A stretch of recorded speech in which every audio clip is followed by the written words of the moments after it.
우리가 이제 지난주에 느헤미야 강해를 다 마쳤습니다. 오늘부터는 제가 이제 바울과 함께 떠나는 전도 여행 혹은 선교 여행이라는 시리즈로 이제 말씀을 드리려고 합니다. 근데 이제 13장으로 바로 넘어가기는 우리가 좀 내용이 비기 때문에 13장에서부터 바울의 전도 여행이 시작되거든요. 그래서 1장부터 제가 9장까지 이렇게 오늘은 서론, 개관하는 시간을 갖도록 하겠습니다. 자, 먼저 마가복음 1장 38절에 보면 예수님이 이 땅에 오신 궁극적인 이유를 이렇게 말씀하십니다. 이르시되 우리가 다른 가까운 마을들로 가자. 거기서도 무엇을 하십니까? 전도하리니 내가 이를 위하여 왔노라 하시고. 여기서 전도라는 것은 여러분 단순히 전도를 하는 행위를 말하는 것이 아니라 원어로는 케루소라는 말이에요. 그게 뭐냐면 복음을, 하나님 나라의 복음을 전한다라는 뜻입니다. 왜냐하면 여러분 우리가 이것을 잘 이해하는 것이 중요한 게 전도에 열성 많은 타 종교들도 너무나 많고 전도에 열성 많은 이단들도 너무나 많습니다. 근데 전도하다라는 말은 분명하게 하나님 나라의 복음이 내가 무엇인지 이해하고 받아들이고 그 복음을 전파하는 것을 전도라고 이야기할 수가 있습니다. 여러분 지난주에 우리 안 계신 분들이 우리 성도님들이 계셨지만 우리 샤론 양이 침례를 받았습니다. 그렇죠? 하나님 앞에 사람들 앞에서 예수를 주님으로 믿겠다고 고백을 했죠. 근데 샤론 양이 한국말을 잘 못해서 이제 영어로 저에게 얘기를 하는 걸 제가 간증문을 이렇게 같이 받아서 이제 적었어요. 근데 예수님 믿기 전에 너의 그 상태가 무엇이냐 물어봤더니 샤론 양이 저한테 그런 얘기를 해요. 자기는 항상 다른 사람이 말하는 기준에 맞춰서 살아가서 그 기준에 살지 못하면 항상 자기를 보고 화가 났다라는 거예요. 그래서 제가 다른 사람이 말하는 기준에 맞춰서 살아서 화가 나서 행복하지 않았다 썼는데 샤론 양이 갑자기 그래요. 목사님 다른 사람의 기준 바꿔주십시오 이렇게 얘기를 해요. 저한테 영어로 얘기하더니 뭐라고 얘기하냐면 제 기준대로 살아서 행복하지 않았습니다. 그렇게 바꿔주세요라고 얘기를 하더라고요. 그러니까 하나님 나라의 기준이 아니라 내가 스스로 행복한 나라를 만들려고 했던 그 모습 때문에 그 기준 때문에 행복하지 않다고 고백한 거죠. 그리고 제가 함께 지난주에 찍은 사진 보니까 빛 대신 예수님을 만나서 그런지 얼굴이 너무나 밝아졌어요.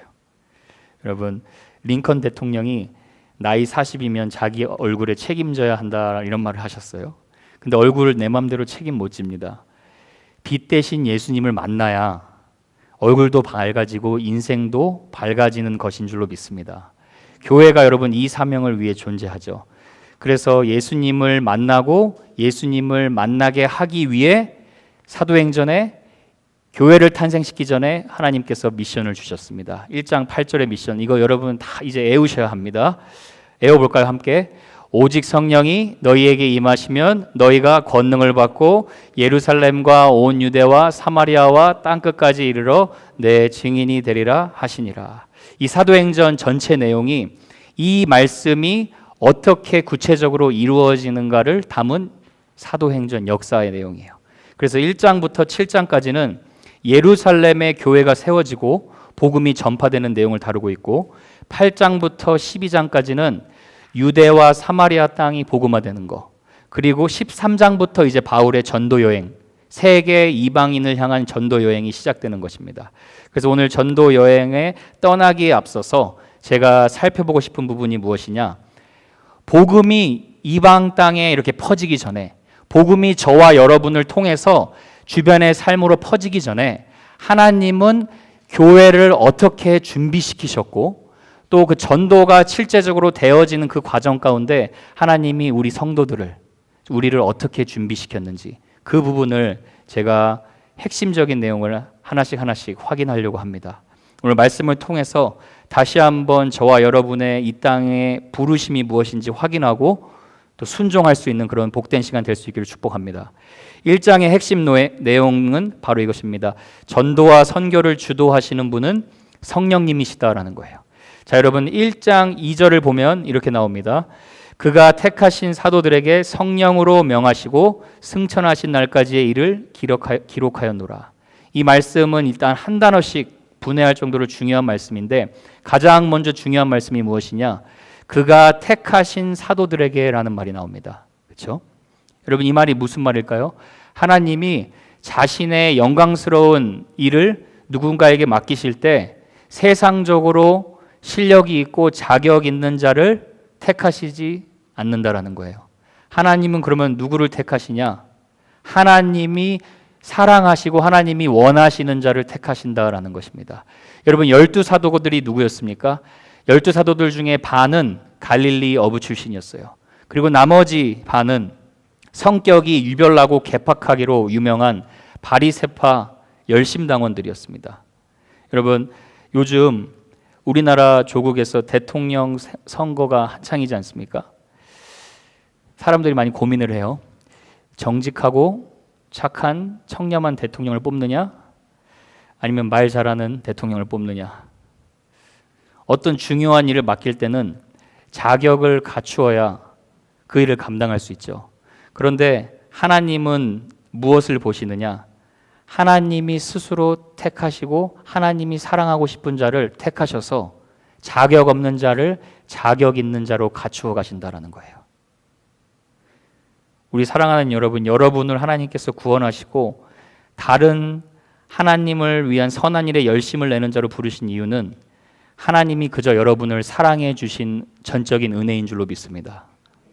오늘 말씀 보면 그래서 사도들에게 성령으로 명하셨다라는 말이 나와요. 하나님이 택하신 사도들을 통해서 성령의 능력을 통해서 예수 그리스도의 복음이 이 연약한 사도들을 통해 12사도들을 통해 전해졌다라는 거예요. 그래서 여러분 우리가 전도와 선교를 생각할 때 한 가지 기억할 것이 있어요.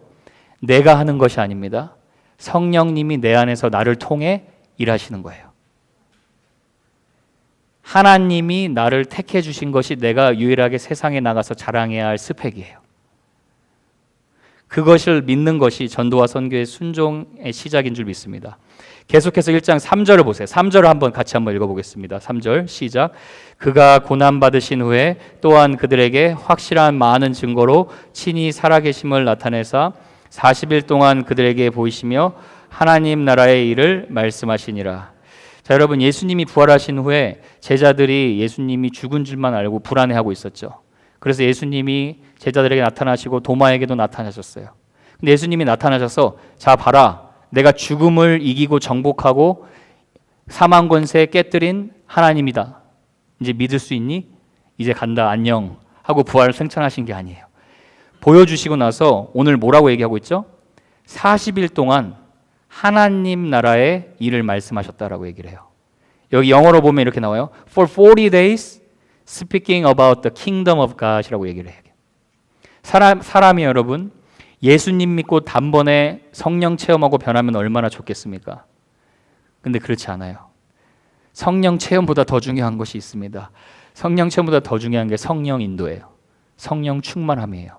하나님의 말씀으로 내가 세상을 바라보는 인식이 바뀌는 것입니다. 하나님의 말씀으로 내가 살아가는 목적이 하나님 나라를 위한 목적으로 바뀌는 거예요.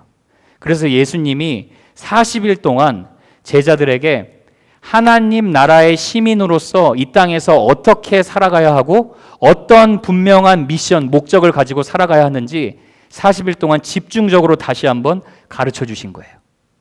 여러분 성경에서 숫자 40은 굉장히 좀 깊은 의미가 있는데 항상 새로운 변화와 새로운 삶을 위한 집중의 시간이었어요. 자, 40일간 여러분 하나님께서 40주야로 비를 내리셨죠. 노아의 홍수를 통해서. 그러면은 하나님은 그 노아 한 가정을 통해서 새로운 하나님을 믿는 새 인류를 계획하신 거예요. 그럼 여러분 노아 그 가정이 40일 동안 방주 안에서 무엇을 했을까요? 여전히 하나님을 집중적으로 예배했을 것이에요. 그래서 노아가 물이 다 마르고 방주에서 나오자마자 처음으로 한 것이 하나님께 번제를 드렸다라는 거예요. 자, 여러분 모세가 이스라엘 백성을 구원하기 전에 미디안 광야에서 몇 년이요? 40년 양을 쳤어요.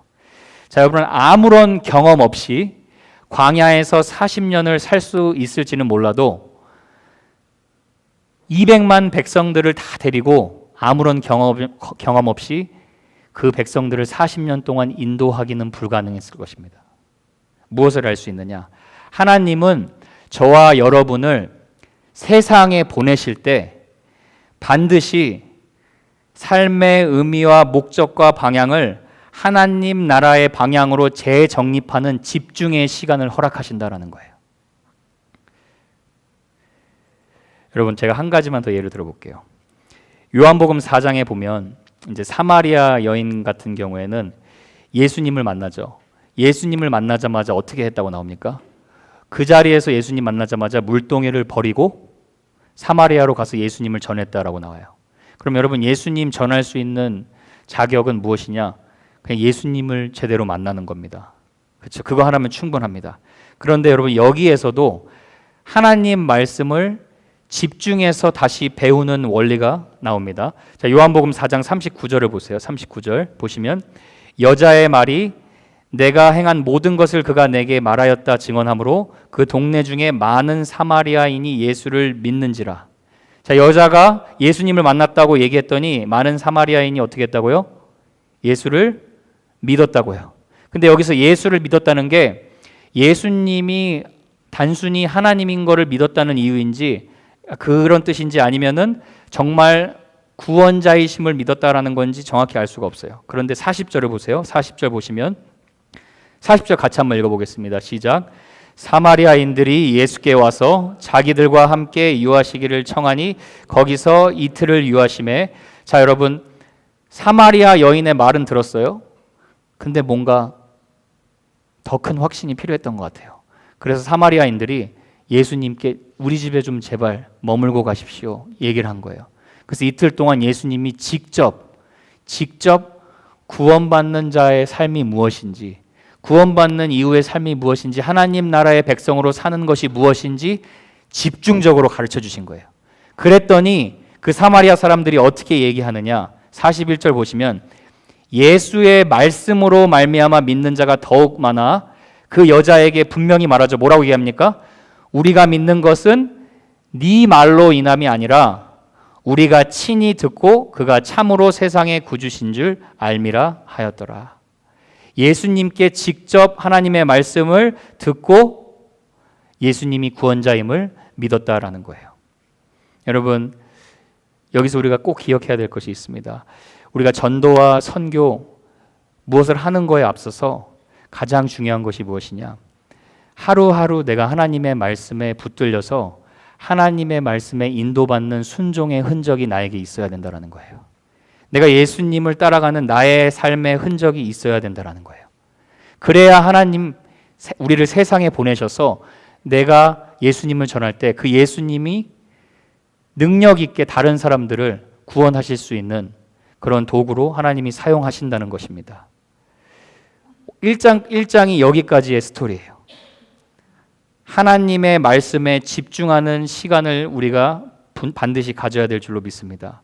여러분, 2장에서는 아시다시피 뭐가 탄생하죠? 교회가 탄생합니다. 교회가 탄생한다는 말은 여러분, 건물은 없었습니다. 마가의 엄마 마리아의 집에서 모여 있었어요. 자, 교회가 탄생하는데 교회가 탄생한다는 말은 무슨 말이냐? 분명히 다시 한번 말씀드립니다. 성령을 받고 변화되어서 회심한 자들의 무리의 공동체가 교회입니다. 자, 다시 한번 말씀드립니다. 나의 나라에서 내가 행복을 추구하며 살다가 이제 하나님 나라의 기준에서 하나님 나라의 목적과 사명을 두고 새로운 삶을 살아가는 무리의 공동체가 교회입니다. 여러분이 교회예요. 맞습니까? 나 예수님 만났습니다. 나 예수님을 믿습니다. 나 예수님 사랑합니다. 분명한 신앙 고백이 있는 공동체의 무리가 교회입니다. 내가 만난 예수님이 분명하게 전파될 수 있는 무리.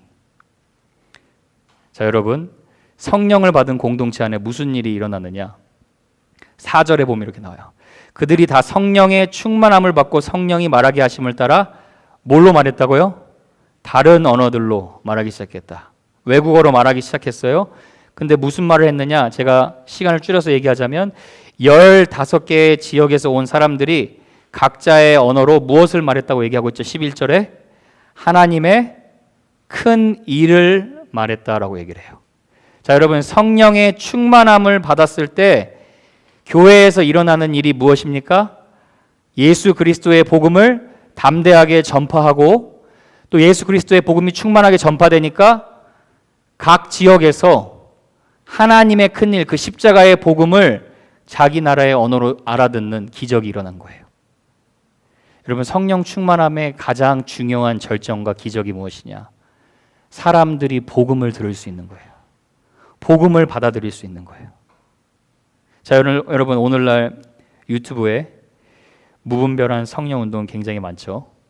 사람들을 쓰러뜨린다든지, 이름을 제가 거론하겠습니다. 박혁, 조심하셔야 합니다, 여러분.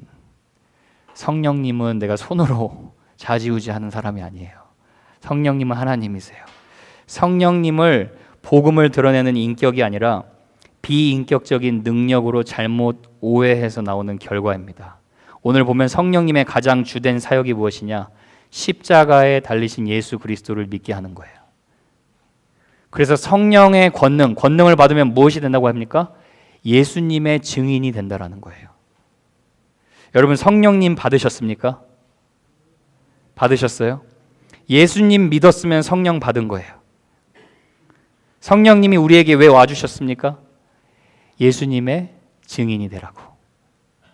그래서 베드로가 예수 그리스도의 복음에 대해서 더 당당하게 선포하죠. 2장 36절 보니까 그런즉 이스라엘 온 집은 확실히 알지니 너희가 십자가에 못 박은 이 예수를 하나님이 주와 그리스도가 되게 하셨느니라. 자, 여러분, 시간과 시대와 문화가 계속 변해도 복음의 내용은 바뀌지 않습니다. 잘 보세요. 예수님이 당신을 위해 십자가에 못 박히셨습니다. 이유가 무엇입니까? 천국에서 오래오래 만수무강하게 살게 하려고요. 아니라는 거예요. 예수님이 십자가에 왜 못 박히셨습니까? 저 나쁜 사람들 때문에요. 아니라는 거예요. 예수님이 왜 십자가에 못 박히셨습니까? 사탄 때문에요. 아니라는 거예요. 왜 십자가에 못 박히셨습니까? 베드로가 분명히 얘기해요. 너희가 십자가에 못 박은 예수를 하나님이 그리스도와 주가 되게 하셨다. 우리 때문에, 나의 죄 때문에 십자가에 못 박히셨다라는 거예요. 그리고 그분을 하나님께서 구원자, 우리 주님이 되게 하셨다라는 것입니다. 이렇게 성령님이 복음의 능력을 담대하게 전파하게 하실 때 어떤 일이 일어나느냐, 어떻게 받느냐? 사도행전 2장 37절, 38절. 이때 사람들이 말을 듣고 마음에 어떻게 됐어요? 찔렸어요. 그리고 베드로가 뭐라고 얘기합니까? 너희가 회개하라 얘기를 하죠. 예수 그리스도의 이름으로 세례를 받고 제사함을 받으라. 그리하면 성령의 선물을 받으리니. 자, 예수 그리스도를 믿고 죄 용서함을 받는 것이 성령의 선물이다라는 거예요. 자, 여러분, 더 이상 헷갈리시면 안 됩니다. 여러분, 성령님의 선물, 예수 그리스도를 믿고 내가 제사함 받고 예수 그리스도를 담대하게 선포할 수 있는 거예요. 근데 여기서 잘 보세요. 너희가 각각이라는 말에 주목해 보세요. 부모님의 신앙으로 구원받지 못하고 저 사람의 신앙으로 구원받지 못하고 우리가 하나님께 회개하여 구원받을 수 있다라는 거예요. 자, 여러분, 회개가 무엇입니까? 너희 보고 죄를 책임지라는 게 회개가 아니에요. 회개는 하나님 앞에서 죄를 고백하고 인정하라는 거예요. 죄는 하나님이 책임져 주신다라는 거예요. 자, 여러분, 여러분의 삶에 이 회개의 은혜가 임하셨습니까? 확실하십니까? 여러분, 이 스토리가 있어야 된다라는 거예요. 여러분, 오늘날 교회에 똑같은 복음이 전파됩니다. 초대교회에는 똑같은 복음이 전파됐는데 3,000명이 각각 회개하여 하나님이 은혜를 부어주셔서 이 초대교회를 통해서 계속해서 일을 하시기 시작해요. 근데 여러분, 한번 오늘날 우리 교회를 한번 봐보세요. 왜 교회가 능력을 잃어버리는 것 같습니까? 왜 교회가 예수님을 전하는 것을 부끄러워하는 것 같으세요? 왜냐? 내가 하나님 앞에 회개하고 예수 그리스도의 복음을 믿고 하나님 나라의 시민으로서 살아간다는 그런 분명한 확신이 없기 때문이에요. 그래서 이 복음이 내가 내 삶에 먼저 확신돼야 된다는 거예요.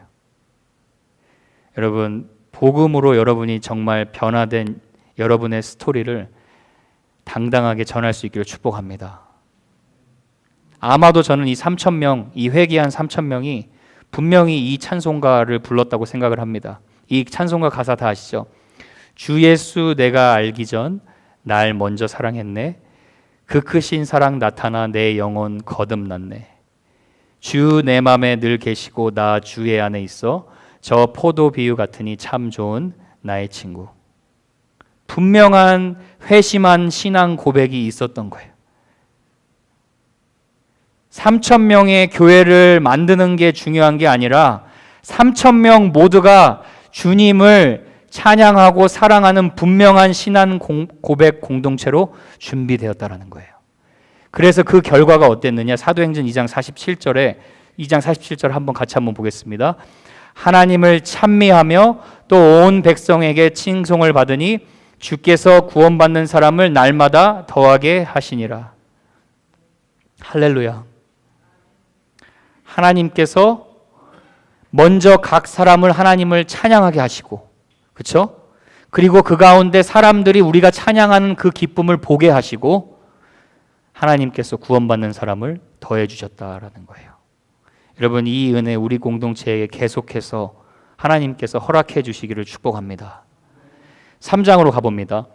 하나님을 이제 찬양케 하는 기적이 나타나는데 3장에서 가장 유명한 기적은 여러분 안진뱅이를 일으키는 사건이죠. 당시 이제 하나님이 복음을 전할 때 항상 기적을 보여주셨어요. 왜요? 왜 항상 기적을 보여주셨을까요? 오늘날에는 복음을 전하면 항상 이런 안진뱅이가 일어나는 기적이 일어납니까? Always 일어납니까? 아니죠. 그러면 당시에는 왜 이런 기적을 보여주셨을까요? 성경이 완성되지 않았기 때문이죠. 그리고 사도들이 전한 복음이 정말 하나님으로부터 온 복음인가 확인하게 하시기 위해서 하나님이 항상 기적을 베풀어 주셨어요. 그렇죠? 근데 그 기적을 일으키는 분명한 목적이 무엇이었냐? 예수 그리스도를 통해서 복음을 믿게 하기 위함이었다라는 거예요. 자, 여러분, 기적도 다 같은 기적이 아니죠. 마태복음 24장 24절에 보면 거짓 그리스도들과 거짓 선지자들이 일어나 큰 표적, 기적이죠. 큰 기사를 행해서 뭐라고 나옵니까? 택하신 자들, 할 수만 있으면 택하신 자들도 미혹하리라. 택하신 자가 누구예요, 여러분? 구원받은 자이죠. 구원받은 자가 미혹당할 수 있습니까? 아니에요. 구원받은 자는 하나님이 반드시 지켜주십니다. 그렇죠?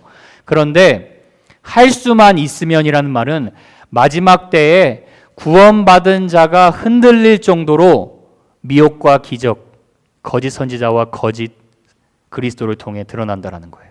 그럼 여러분, 우리의 사명은 무엇이냐? 이 기적이 참인지 아닌지 잘 분별해야 하는 거죠. 그렇죠? 그럼 어떻게 분별하느냐? 자, 기적을 통해서 내가 하나님을 더욱 사랑하게 되고 교회를 더 사랑하게 되고 내 이웃을 내 몸과 같이 더 사랑하게 되고 내가 하나님 앞에 더 겸손해서 십자가를 더 의지하게 된다. 그러면 하나님이 100% 보여주신 기적이에요. 그런데 내가 기적을 추구하거나 기적을 보면서 나를 더 과시하려고 하고 나를 더 특정한 특별한 사람이라고 생각하게 하고 영적인 우월 사상을 갖게 하고, 그게 골로새서의 성도들이었어요. 그렇죠? I am very special people. 네. Because I know the hidden message. 난 더 깊은 것을 안다. 그렇게 되면 그 기적은 100% 마귀의 표적이라는 거예요. 자, 여러분, 베드로가 일으킨 기적은 어땠느냐? 오늘날 사람들 쓰러뜨리고 하는 이런 기적과 전혀 다른 모습이에요. 베드로의 선포를 잘 들어보세요. 뭐라고 얘기하느냐? 은과 금은 내게 없거니와 내게 있는 것 네게 주노니 나사렛 예수 그리스도의 이름으로 일어나 걸어라. 뭐라고 얘기합니까? 내가 가진 거 아무것도 없습니다. 그러나 내게 있는 거, 유일하게 당신에게 줄 수 있는 선물 예수 그리스도예요. 그 이름으로 일어나 걸으십시오. 그 안진뱅이가 일어났더니 어떻게 됐어요? 뛰어서서 걸으며 그들과 함께 성전으로 들어가면서 걷기도 하고 뛰기도 하며, 걷기도 하고 뛰기도 한 게 중요한 게 아니라 누구를 찬송합니까? 하나님을 찬송했다라는 거예요. 여러분, 복음, 오늘날도 복음 전파와 선교를 통해서 이런 기적들이 물론 곳곳에서 하나님의 때에 계속 일어나고 있습니다. 계속 일어나게 하실 줄로 믿습니다. 그러나 그 기적의 목적은 무엇이냐? 그 기적을 보고 많은 사람들이 진정한 미라클 워커, 기적자이신 하나님을 찬양하게 하는 예배자가 되게 하는 것인 줄 믿습니다. 그래서 여러분, 저와 여러분의 삶이 예수 그리스도를 전파한다, 예수 그리스도의 삶을 따라간다 했을 때 우리의 삶을 통해서 하나님을 찬양할 수 있는 그런 사인표가 될 수 있도록 주께서 은혜 베풀어 주시길 축복합니다. 좀 성경 공부 같지만 그래도 여러분 잘 준비해서 따라오셔야 합니다. 4장에 와서부터는 분위기가 달라져요. 교회가 성장합니다. 부흥합니다. 3,000명, 5,000명, 벌써 거의 대형 교회가 됐어요. 그런데 하나님께서 그 순간에 교회의 고난과 시련을 허락하세요. 어떤 시련이 있느냐? 사도들이 복음을 전하는데 더 이상 그 예수 그리스도의 이름으로 복음 전하지 말라고 핍박을 당하기 시작해요. 18절에도 나오죠. 그들을 불러 경고하여 도무지 예수의 이름으로 말하지 말라. 사도들을 핍박하기 시작합니다. 위협하기 시작합니다. 그때 사도 베드로가 분명하게 얘기를 하죠. 하나님 앞에서 너의 말을 듣는 것이 옳은지 아니면 하나님의 말씀을 듣는 것이 옳은지 판단하라라고 얘기를 해요. 여러분, 전도는요, 어떤 면에서 영적인 전쟁이에요. 여러분, 전도는요, 용기가 필요합니다. 여러분, 전도는요, DNA가 되지 않으면 또 잊어버리게 하는 게 전도예요. 사탄의 속임수예요. 용기는 여러분 무엇이냐? 우리가 두려움이 아예 사라진 상태를 말하는 게 아니에요. 용기는 무엇이냐? 우리가 여전히 두려움과 의심이 있어도 무엇이 하나님 앞에 옳은지를 알고 그것 뜻에 순종하는 힘이에요. 그래서 여러분, 사도들이 이렇게 감옥에 들어갔다 나옵니다. 백성들이 너무나 놀랐겠죠. 오늘날 여러분 목회자가 베드로면 얼마나 행복했겠어요. 목회자가 전하는데 3,000명씩 돌아와요. 근데 어느 날 썬데이 때 베드로 목사님이 안 나오신 거예요. 왜요? 감옥 가신 거예요. 자, 여러분이라면 어떻게 기도하셨을 것 같아요? 어떻게 기도하셨을까요? 주님, 방해 세력을 물리쳐 주시옵소서. 그렇죠? 주님, 어떻게 우리가 이렇게 복음을 전하는데 이런 일이 있을 수 있습니까? 어떻게 그러실 수 있습니까? 이렇게 얘기할 수 있었겠죠. 근데 여러분, 초대교회 성도들은 어떻게 기도합니까? 4장 29절 보세요. 주여, 이제도 그들의 위협함을 굽어보시옵고 또 종들로 하여금 뭐라고 합니까? 담대히 하나님의 말씀을 전하게 하여 주시옵소서. 놀라운 믿음이죠. 복음 전하는데 핍박당하고 욕을 먹고 감옥에 들어갔는데 무슨 기도를 하느냐? 하나님, 주의 종들과 교회가 더욱더 담대히 하나님의 말씀을 전파하게 하여 주시옵소서. 이렇게 기도했다라는 거예요. 여러분, 초대교회 성도들과 우리 삶과 어떤 다른 점이 있는지 조금 보이시죠? 예수님이 인생의 전부가 된 자들의 기도가 기도의 내용이 달라요. 기도의 내용이 하나님 중심으로 기도한다라는 거예요. 그렇죠? 이 문제 빨리 하나님 걷어가 주시고 해결해 주시옵소서가 아니라 하나님, 이 문제 가운데서도 우리는 하나님의 주신 그 미션과 사명을 순종할 수 있도록 도와주십시오. 이렇게 기도한다라는 거예요. 우리의 삶에 이런 기도의 태도가 필요하다는 거죠. 여러분, 우리가 왜 전도하는 거 그렇게 부담스러워하고 힘들게 생각할 때가 많을까요? 왜냐하면 여러분, 기도의 내용을 잘 살펴보세요. 아마도 너무 땅의 것으로 너무 많이 채워져서 그런 걸 수 있습니다. 자, 여러분, 주님께서는 제자들에게 분명히 이렇게 기도하라고 명령을 하셨어요. 너희는 이렇게 기도하라. 그리고 알려주신 것이 무엇입니까? 주기도문이에요. 하늘의 뜻이 땅에서도 이루어지기를 기도하라. 그런데 여러분, 주기도문에서 주님만 빼서 내 기도문으로 만들어서 기도하는 문제가 아마도 전도가 어렵다고 생각하는 문제가 아닐까요? 그래서 우리가 기도해야 돼요. 하나님, 내 기도의 내용을 조금 더 업그레이드 시켜주시길 바랍니다. 내 기도가 하나님의 뜻에 순종케 하시고 하나님의 뜻이 아무리 내가 꺼리는 것이라 할지라도 그 뜻이 내 삶에 이루어지게 하옵소서. 그렇게 기도해야 된다는 거죠. 오늘 초대교회 성도들이 중보 기도를 했을 때 그 결과가 어떻게 되겠냐? 31절에 빌기를 다음에 모인 곳이 진동하더니 무리가 다 성령이 충만하여 담대히 하나님의 말씀을 전하니라 라고 나와요. 사랑하는 여러분, 다시 한번 기억할 수 있기를 바랍니다. 우리의 기도가 나에게 충성해야 하는 하나님이 아니라 하나님께 충성하는 우리로 변화되게 하는 주기도문이 되어야 될 줄로 믿습니다. 5장으로 옵니다. 5장에서는 가장 큰 사건 기억나시죠? 부흥에 찬물을 끼얹는 듯한 아나니아와 삽비라 사건이에요. 4장 마지막쯤에 보면 성령님이 역사하시고 감동하셔서 성도들이 너무나 큰 은혜를 받습니다. 그래서 성도들이 자기의 밭을 팔아서 핍절한 자들의 필요를 채워주기 시작합니다. 그리고 그 중에 요셉이라고 하는, 별명이 바나바죠. 바나바라 하는 자가 자기 밭을 전체를 다 팔아서 사도들의 발 앞에 헌금으로 드립니다. 그때 이제 그걸 보고 나도 가만히 있을 수 없지 하고 아나니아와 삽비라 부부가 자신의 밭도 팝니다. 근데 제가 여러분 여기서 보니까 제가 처음 이번에 준비하면서 알았는데 원어에 보니까 아나니아와 삽비라가 판 밭은 텃밭이라고 나와요. Piece of land라고 나와요. 포도나무 한 그루 섬을 수 있는 텃밭이라는 거예요. 아나니아가 판 밭, 아니 누구죠? 바나나래요. 바나바가 판 밭은 전체 논두렁 밭이에요. 무엇을 제가 여기서 보느냐? 부흥의 장애물이 되는 게 무엇이냐?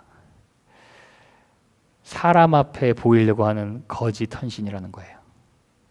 여러분 오늘 주님의 음성으로 듣기를 바랍니다. 온전한 헌신이 아니라 사람 앞에 드리려고 했던 거짓 헌신이었다는 거예요. 자, 여러분 2절을 보면 또 가슴 아픈 말이 나오는데 2절 보세요. 그 값에서 얼마를 감춤해. 잘 보세요. 여러분 누가 알아요? 그 아내도 알더라. 누가 감췄다는 얘기예요 그러면?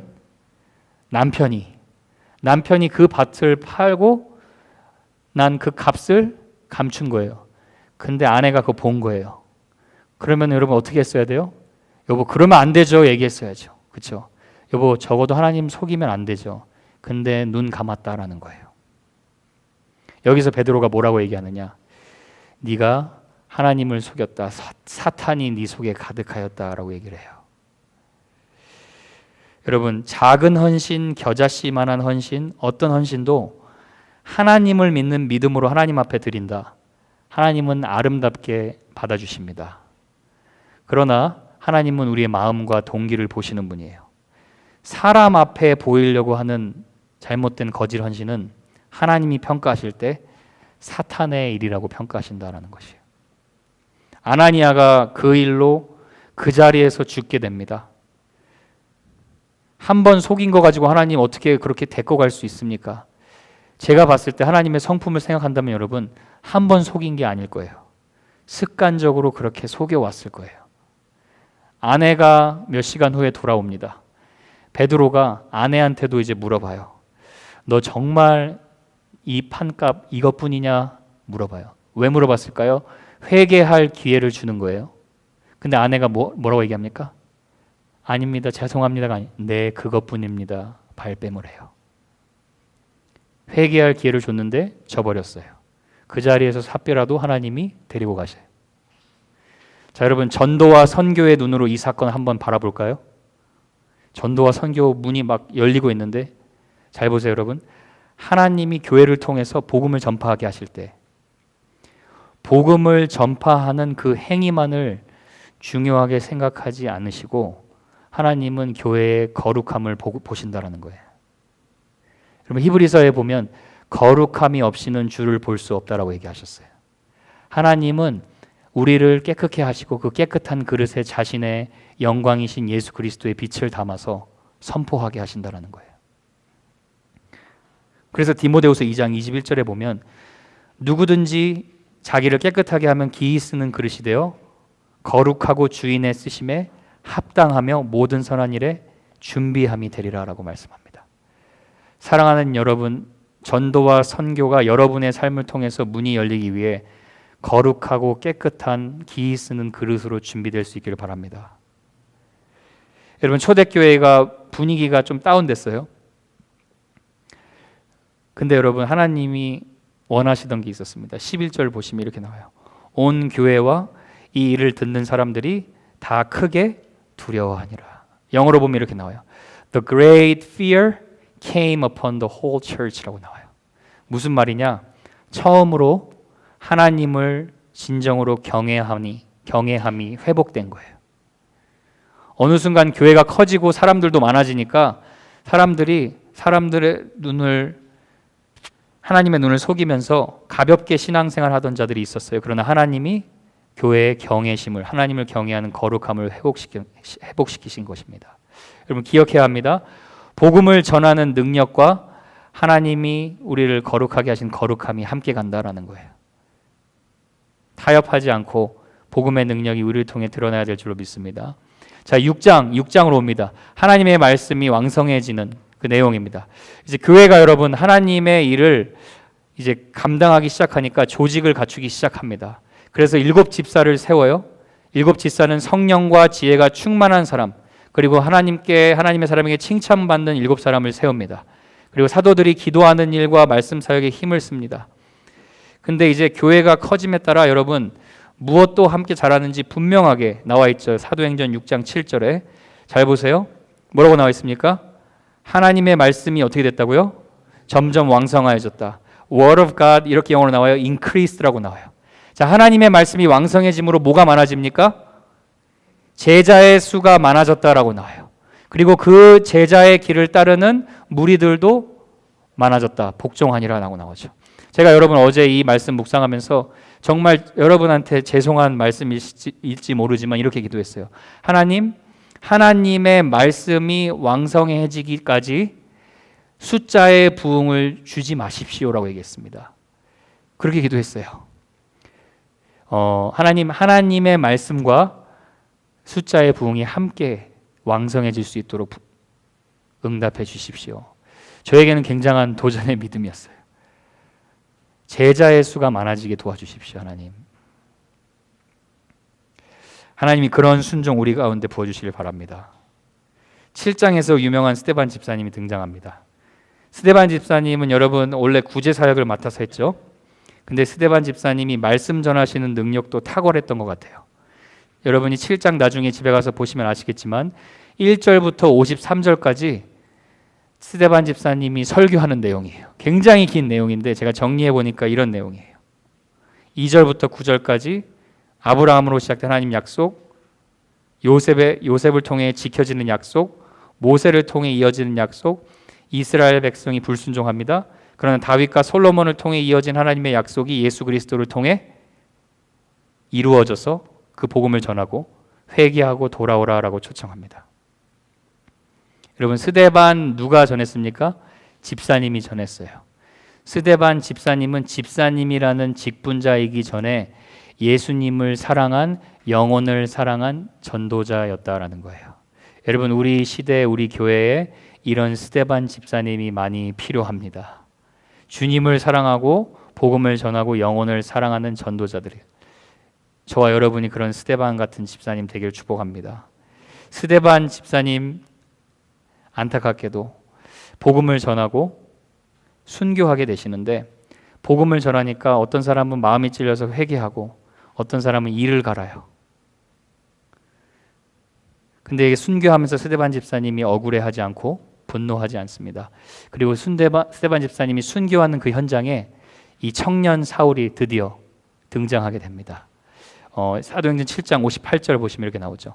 성 밖으로 내치고 돌로 칠세 증인들이 옷을 벗어 사울이라 하는 청년의 발 앞에 두니라. 왜 옷을 벗어서 사울의 청년 발 앞에 뒀을까요? 왜냐하면 사울이 당시 젊은 청년 종교 지도자였고 스데반을 가다 놓으라고, 감옥에 가두라고 명령한 지도자였기 때문이에요. 그리고 여기서 스데반 집사님이 순교하게 됩니다. 스데반 집사님이 순교하게 되는데 스데반 집사님이 순교한 이후에 어떻게 되느냐? 하나님께서 더 거센 핍박을 교회에 허락하셔서 예루살렘 교회가 여러분 10,000명이 넘는 메가철치였지 않았습니까? 근데 하나님이 이 교회를 소그룹 공동체로 흩으십니다. 하나님의 계획이 무엇이냐? 예루살렘 안에 유대 땅에 복음을 머물게 하는 것이 하나님의 계획이 아니었고, 하나님의 계획은 하나님 나라의 복음을 이방인들 전 세계로 퍼지게 하는 게 하나님의 계획이었기 때문이에요. 여러분, 인간은요, 저와 여러분만 봐도 누구나 안주하고 싶어 하죠. 편하게 살면 누가 안주합니까? 여러분, 한국의 아파트 이름 기억나십니까? 이 편한 세상이라고. 오죽하면 아파트 이름이 이 편한 세상이에요. 여러분, 내가 좋게 편하게 살려고 시큐리티, 안주를 하고 싶어 하는 것이 인간의 본성입니다. 그렇죠? 그러나 하나님은 한결같이 우리에게 말씀해 주시는 거예요. 네가 안주하려고 하지 말고 내가 너의 시큐리티라고 얘기해 주시는 거예요. 여러분, 저는 예수님 믿으면 고통이 다 사라진다라는 거짓말 복음을 믿지 않습니다. 예수님 믿어도 똑같이 우리는 이 땅에 사망의 음침한 골짜기 건너갑니다. 그런데 예수님 믿으면 한 가지 확실하게 저와 여러분이 믿는 게 있어요. 그게 무엇입니까? 예수님 믿으면 아무리 광야와 같은 인생일지라도 하나님과 함께 동행하는 것 자체가 시큐리티, 안주임을 믿습니다. 음침한 골짜기 같은 인생의 터널을 지나도 여러분, 하나님을 내가 바라보고 있다. 그것보다 더 완벽한 시큐리티는 없습니다. 그래서 사도 바울도 그렇고 다윗도 그렇고 광야에서 가장 아름다운 찬양의 고백이 나오는 거예요. 주님이 나의 피난처시고 주님이 나의 힘이시오, 내가 주님을 사랑하나이다 고백하는 거예요. 하나님이 왜 흩어지게 하시느냐? 노후 대책하지 말고, 혹자의 말대로 노후 대책하지 말고 사후 대책하라는 거예요. 죽음 이후의 삶을 위해서 준비하라는 거예요. 그래서 이 일로 인해서 어떻게 변했느냐? 성도들이 순종해요. 자, 9장 4절에 8장 4절을 한번 보세요. 8장 4절 같이 한번 읽어보겠습니다. 시작. 그 흩어진 사람들이 두루 다니며 복음의 말씀을 전할세. 자, 여기 성도들의 그래도 놀라운 적응력과 순종을 보게 되죠. 그렇죠? 예루살렘에 흩어지면 왜 우리 집에서 쫓겨나게 합니까? 얘기할 수 있는데 성도들이 아마도 사도행전 1장 8절 말씀을 기억한 것 같아요. 아, 예루살렘에 머물러 있으면 안 되지. 복음을 전하라고 하셨지. 그리고 순종해서 진짜 해야 할 일을 발견한 것입니다. 여러분, 하나님께서 때로 우리 삶에 적지 않은 충격을 허락하실 때가 있어요. 왜 그러시느냐? 무엇을 준비하며 살아가야 할지 다시 제자리로 돌려놓으시는 거예요. 사랑하셔서 여러분이 그 제자리 걸으실 때까지 하나님은 때로는 시련을 허락하십니다. 그리고 결국은 그 하나님이 예비하신 그 길을 걷게 하시는 분이세요. 이제 여기까지가 사마리아까지 복음화되는 내용이에요.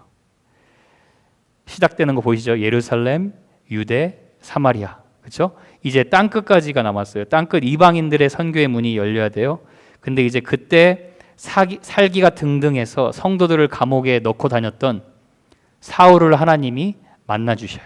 그렇죠? 9장에 만나 주시죠. 9장 4절에 사울아 사울아 네가 어찌하여 나를 박해하느냐. 부활하신 예수님이 사울에게 나타났어요. 처음으로 나타났더니 사울이 이렇게 고백을 하죠. 대답하되 주여 누구시니까? 여러분, 여기서 신기한 점이 나타나죠. 예수님을 핍박하던 자가 주님을 만나자마자 주님에게 뭐라고 고백합니까? 주여라고 고백해요. 여러분, 어떤 사람도 예수님의 은혜 앞에 변화되지 않는 사람은 없다라는 거예요. 여러분, 너무 성급하게 사람을 쉽게 판단하지 마시길 바랍니다. 그 사람이 안 될 것 같은 그 사람이 변화받고 하나님은 그 사람을 사용하셔서 이방인의 선교의 문을 여십니다. 그게 바로 사실 저와 여러분들이었어요. 사람이 사람을 바꾸지 못하지만 하나님은 능치 못하실 일이 없으신 분이에요. 주님은 누구든지 바꾸실 수 있는 분이세요. 그리고 여기서 중요한 거 하나 더 나오죠. 9장 6절 너는 일어나 시내로 들어가라. 네가 행할 것을 내게 이를 자가 있느니라 라고 얘기합니다. 하나님이 우리를 구원해 주시고 나서 여러분 스스로 알아서 잘 살아라 라고 얘기하지 않으세요? 구원받은 이후에 어떤 삶을 살아야 할지 도와줄 하나님의 사람들을 붙여주세요. 거기 나오죠. 그 사람이 누구였어요? 아나니아였죠. 아나니아였습니다. 근데 여러분 사울이 예수님을 만나고 나서 며칠 동안 가만히 보지도 못하고 먹지도 못하고 마시지도 못하고 누워 있었습니까? 3일 동안. 그렇죠? 율법으로는 다 지켰던 바리새인과 같은 사람이고 굉장히 양심적으로 최선을 다해 살아서 사람들 앞에 자랑할 것이 너무나 많았던 사람이에요. 그런데 하나님이 아무것도 못하게 3일 동안 자신의 한계와 무능력을 깨닫게 하는 시간을 허락하세요. 왜요? 하나님이 역전의 하나님이시기 때문이에요. 하나님은 가장 교만한 자를 가장 겸손하게 낮추시는데 전문가세요. 절망의 끝에서 문이 열린다라는 말이 있듯이 사울이 바울 되게 하시려고 하나님이 사울 아무것도 혼자 스스로 자신을 구원할 수 없다라는 그 시간을 깨닫게 하는 고통의 시간을 허락하셨다라는 거예요. 여러분, 여러분의 삶도 한번 돌아보시면 이해가 될 거예요. 그 고통이 없었으면 여러분이 새벽 기도에 한 번이라도 참석을 했겠습니까? 여러분, 그 시련이 없었다면 우리가 우리 발로 교회에 찾아왔겠습니까? 여러분, 그 어려움 없었다면 여러분이 이 자리에서 하나님 예배할 수 있었겠습니까? 하나님이 사랑하는 그 한 사람 절대로 놓치지 않고 그 사람을 통해서 일하시겠다는 하나님의 열심을 오늘 우리는 여기서 보게 됩니다. 그리고 아나니아라는 자를 통해서 사도 바울에게 이 얘기를 말씀하시죠. 마지막 9장 15절에 보면 주께서 이르시되 가라, 이 사람은 내 이름을 이방인과 임금들과 이스라엘 자손들에게 전하기 위하여 택한 나의 그릇이라. 가장 성도들이 두려워했던 폭행자, 핍박자 사울, 그 사람을 딱 택하셔서 이방인의 선교의 문을 열으시는데 사용하시는 택한 나의 그릇이다라고 말씀하신다라는 거예요. 여러분, 은혜라는 것이 이렇습니다. 세상이 뭐라 한들 내가 어찌하여 넘어진들 하나님께서 여러분을 택해서 쓰시겠다라는 거예요. 그러면 여러분, 누굴 통해 하나님이 일하실까요? 나를 택하신 하나님의 은혜를 믿고 순종하는 자들을 통해 하나님은 일하시겠다라는 거예요. 그래서 예수님을 통하여서 우리에게 분명히 말씀하셨죠. 너희가 나 택한 것이 아니다. 내가 너희를 택하여 세웠나니 이는 너희로 가서 열매를 맺게 하고 또 열매가 항상 있게 하여 내 이름으로 아버지께 구하는 모든 것을 받게 하려 함이라. 여러분, 말씀을 정리해 보려고 합니다. 많은 말씀이 있었지만 정리합니다. 한 가지 항상 우리가 매일매일 기억해야 할 것이 있어요. 그게 뭐냐? 우리가 주님을 선택한 게 아니라 주님이 여러분을 선택하신 거예요. 땅끝까지 복음을 증거하는 거, 어렵고 힘든 부담스러운 짐이 아니라 성령님이 우리를 통해서 하시겠다고자 하시는 약속이에요. 그럼 우리는 무엇을 해야 되냐? 내가 예수님의 증인으로 부름받은 것을 믿고 순종하면 됩니다. 우리 사랑하는 여러분, 예수님이 나의 주님을 확실하게 믿으십니까? 그럼 그 주님께 매일 나아오세요. 그 주님이 여러분을 통해 일하실 것입니다. 여러분이 이 땅에 왜 남겨졌는지, 오늘 좀 길었던 성경 공부지만 다시 한번 여러분 기억하시길 바랍니다. 내가 이 땅에 왜 존재하는가? 내가 예수님의 증인이 되기 위해서. 사도행전은 여러분 28장까지 기록하고 마무리되죠. 근데 여러분, 사도행전의 29장의 역사는 오늘 또 예수님의 말씀을 순종하는 저와 여러분과 주의 몸된 교회와 증인들을 통해 아직도 계속되고 있음을 믿습니다. 오늘 그 역사에 여러분과 제가 쓰임받는 그런 공동체로 잘 준비될 수 있기를 주님의 이름으로 축복합니다.